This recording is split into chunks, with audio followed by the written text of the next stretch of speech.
ଯୁବତୀଙ୍କୁ ବିବାହର ମିଛ ପ୍ରତିଶ୍ରୁତି ଦେଇ ଶାରୀରିକ ସମ୍ପର୍କ ରଖି ଯୁବକ ଫେରାର ଘଟଣାରେ ଜଟଣୀ ଥାନାରେ ଅଭିଯୋଗ କଲେ ପୀଡ଼ିତା ଯୁବତୀ।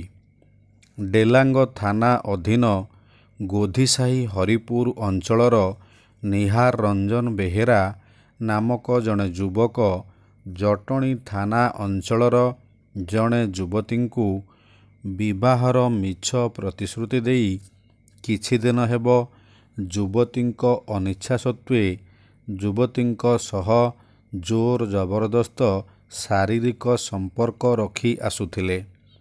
ନିହାର ଜଟଣୀ ଥାନା ଅଞ୍ଚଳରେ ଥିବା ଏକ ଭଡ଼ା ଘରେ ଯୁବତୀଙ୍କୁ ରଖି ଏହିସବୁ କାର୍ଯ୍ୟ ଯୁବତୀଙ୍କ ସହ କିଛି ଦିନ ହେବ କରି ଆସୁଥିଲେ।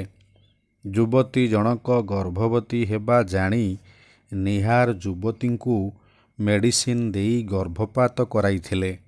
ଏହାପରେ ନିହାର ଯୁବତୀଙ୍କୁ ଭଡ଼ା ଘରେ ଏକା ଛାଡ଼ିଦେଇ ନିହାର ନିଜର ଗୋଧିସାହି ହରିପୁର ବାସଭବନରେ ରହିଲେ ଏବଂ ପୀଡ଼ିତା ଯୁବତୀଙ୍କୁ ଆଉ ଧରାଛୁଆଁ ଦେଲେ ନାହିଁ।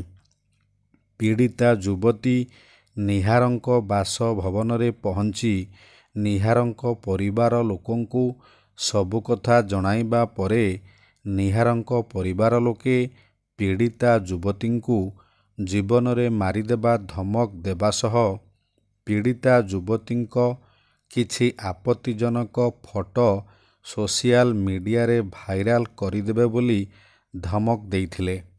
ତେବେ ସବୁଆଡ଼ୁ ନିରାଶ ହୋଇ ପୀଡ଼ିତା ଯୁବତୀ ଏ ବାବଦରେ ଜଟଣୀ ଥାନାରେ 5 ତାରିଖ ଅପରାହ୍ନ 5 ଘଣ୍ଟିକା ସମୟରେ ଅଭିଯୋଗ କରି ନ୍ୟାୟ ଭିକ୍ଷା କରିଥିଲେ।